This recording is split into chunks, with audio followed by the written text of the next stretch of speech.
साहित्यकारों की जिंदगी में एक ऐसा पत्रों झूम उठते हैं। यह है एक ऐसा वक्त होता है जब लेखक अपनी सारी समस्याओं को भूल खुशी का अनुभव करता है। वो पत्रों के सागर में डूब जाता है और लहरों के साथ कल्पना के एक नए शिखर पर पहुंच जाता है। उस पल मैं भी कुछ हूँ, यह महत्व महसूस होता है। कुछ ऐसा ही अनुभव मैंने सावन महीने में किया जब मुझे मेरी रचनाओं की प्रशंसाओं से भरा पत्र प्राप्त हुआ। इस पत्र में दिल खोलकर मेरी कृतियों की तारीफें की गई थी। पत्र भेजने वाले खुद एक उत्तम कवि थे। उनकी कविताएं अक्सर पत्रिकाओं में छपती थीं। मैं उनका यह पत्र पढ़कर फूला नहीं समा रहा था। मैं खुशी के मारे उसी वक्त उस पत्र का जवाब लिखने बैठ गया था। उस उत्साह में मैंने जो कुछ भी पत्र में लिखा इस समय वो याद नहीं है। हाँ, इतना याद है कि उस पत्र में शुरू से अंत तक प्रेम भरे मीठे शब्द लिखे थे। हालांकि मैं कभी कविता नहीं लिखता था, लेकिन फिर भी मैं शब्दों को जितना सुंदर बना सकता था, मैंने उतना संवार दिया था। यहाँ तक कि पत्र लिखने के बाद जब मैंने उसे फिर से पढ़ा तो मुझे कविता बहुत पसंद आई। पूरा पत्र भाव से भरपूर था। 5वें दिन उसी कवि का एक और पत्र मुझे मिला। वो पहले वाले पत्र के मुकाबले और ज्यादा प्रभावी था। उसमें मुझे प्यारे भाइया कहकर पुकारा गया था। साथ ही मेरी रचनाओं की एक सूची और प्रकाशकों के बारे में उनके नाम और पते पूछे गए थे। इसके साथ ही पत्र के अंत में ये भी कहा गया था कि मेरी पत्नी आपकी बहुत बड़ी प्रशंसक है और आपकी लेखन को पढ़ना पसंद करती है। साथ ही पत्र में यह भी लिखा गया था कि मेरी पत्नी पूछ रही थी कि आपकी शादी कहाँ हुई है, आपके बच्चे कितने हैं और आपकी कोई फोटो है तो प्लीज भेज दीजिए। वहीं पत्र में मेरे जन्म स्थान और वंश की भी जानकारी पूछी गई थी। पत्र के उसके अंतिम खबर ने मुझे खुश कर दिया था। पहली बार ऐसा हुआ था जब किसी महिला ने अपने मुंह से मेरी तारीफ की थी और यह सुनने का मौका मुझे मिला था। यह सुनकर ऐसा लगा कि कोई मेरी बुरे कर्मों की तारीफ कर रहा है। उस दौरान तारीफ में जितने भी शब्द मुझे याद थे, उन सबको मैंने पत्र में लिख डाला और अपने परिवार और खानदान के विषय में ऐसा जिक्र किया कि जैसे किसी कवि ने भी कभी राजा का गुणगान नहीं किया हो। मेरे दादाजी एक जमींदार के यहाँ कर्मचारी थे, लेकिन उन्हें मैंने रियासत का प्रबंधक बताया था। वहीं अपने क्लर्क पिता को मैंने दफ्तर का प्रधानाध्यक्ष बताया। पत्र में किसानी को जमींदारी बताया था। इसके अलावा अपने लेखन की गिनती को तो बढ़ा न सका, लेकिन उनके महत्व को बड़े अच्छे से समझा दिया था।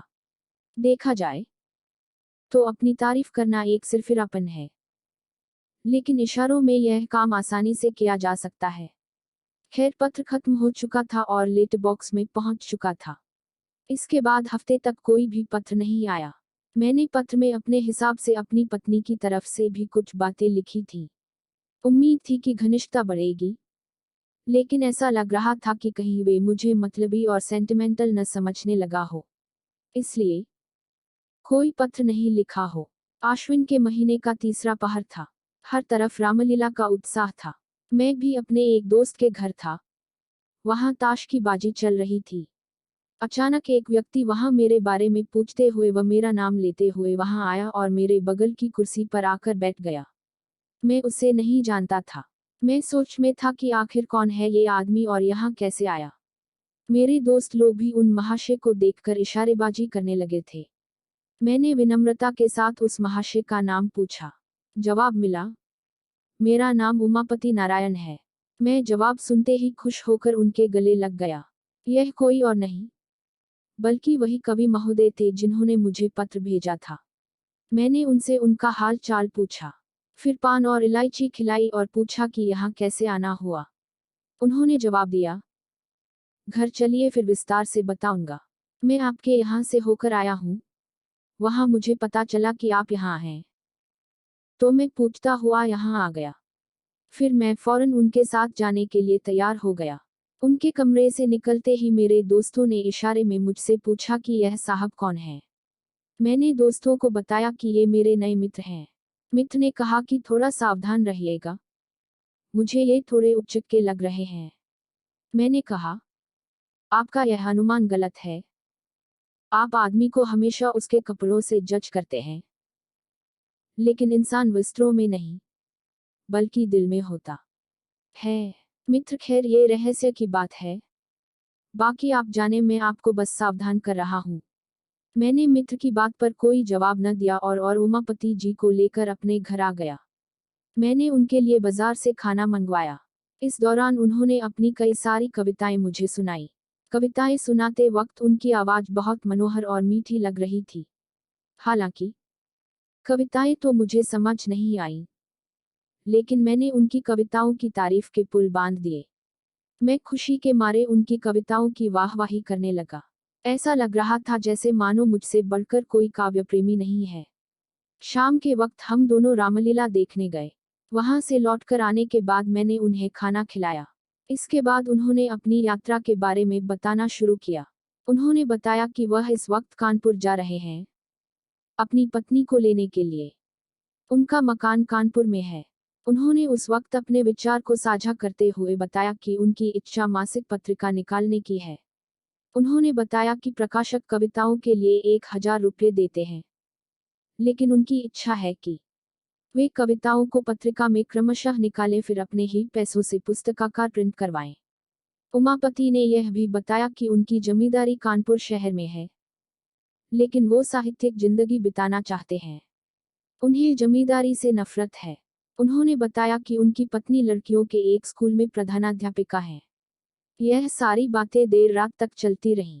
अधिकांश बातें उस दिन की याद नहीं है। हाँ, बस यह याद है कि हमने अपने भावी जिंदगी का एक प्रोग्राम बना लिया था। उस वक्त मैं अपनी किस्मत को सराह रहा था कि घर बैठे बैठाए मुझे भगवान ने एक सच्चा दोस्त भेज दिया। हम लोगों को बात करते करते लगभग आधी रात यूं ही बीत गई थी।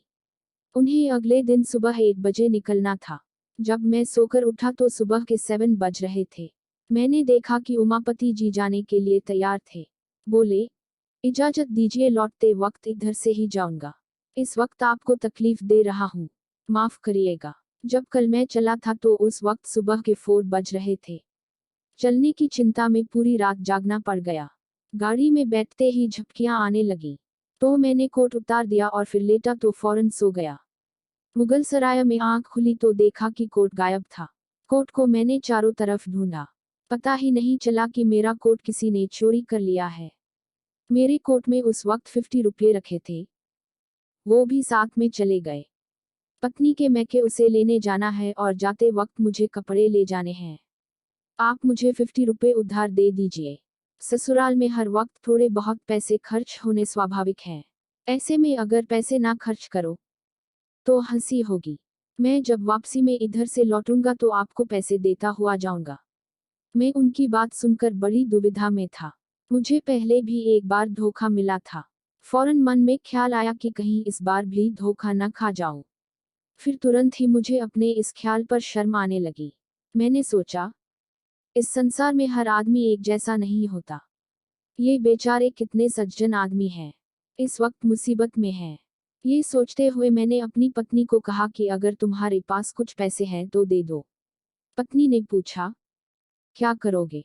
मैंने कहा, कल जो मेरे मित्र आए हैं किसी ने उनके रुपये सफर के दौरान चुरा लिए हैं।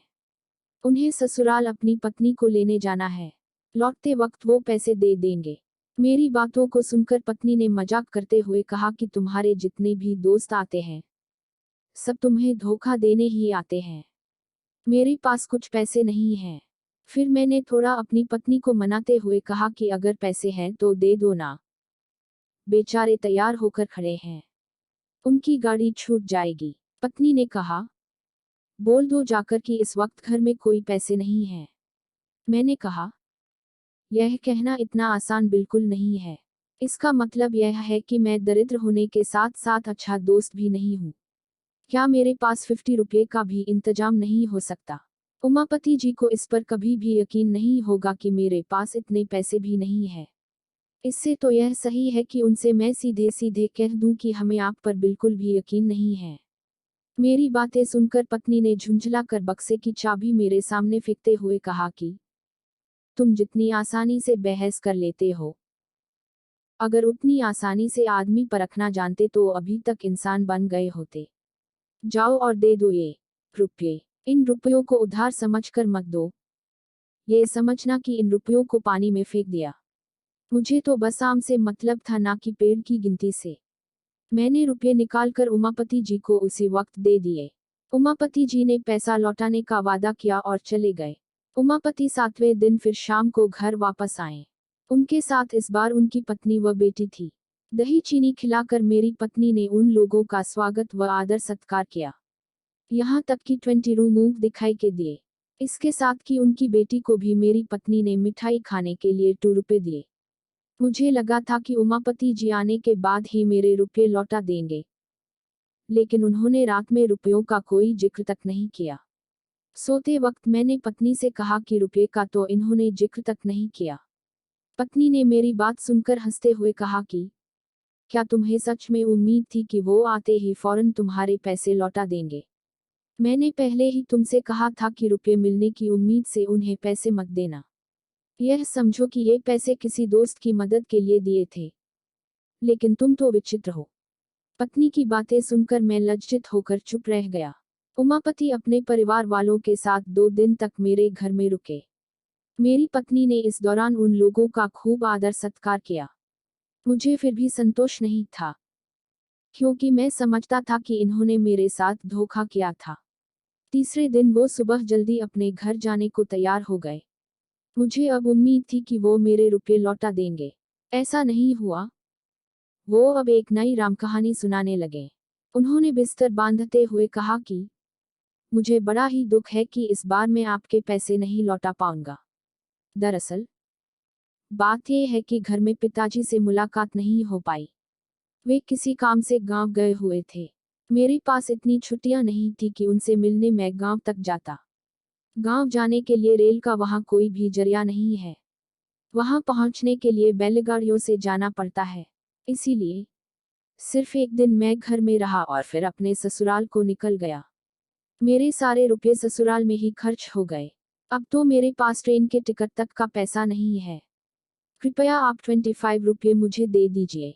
मैं वहां पहुंचते ही आपके रुपये भेज दूंगा। मन तो किया कि फौरन जवाब दे दूं, लेकिन ऐसा मैं कर नहीं पाया। मैंने पत्नी से पैसे मांगकर उमापति के हाथ पर रख दिए। इसके बाद वो चले गए।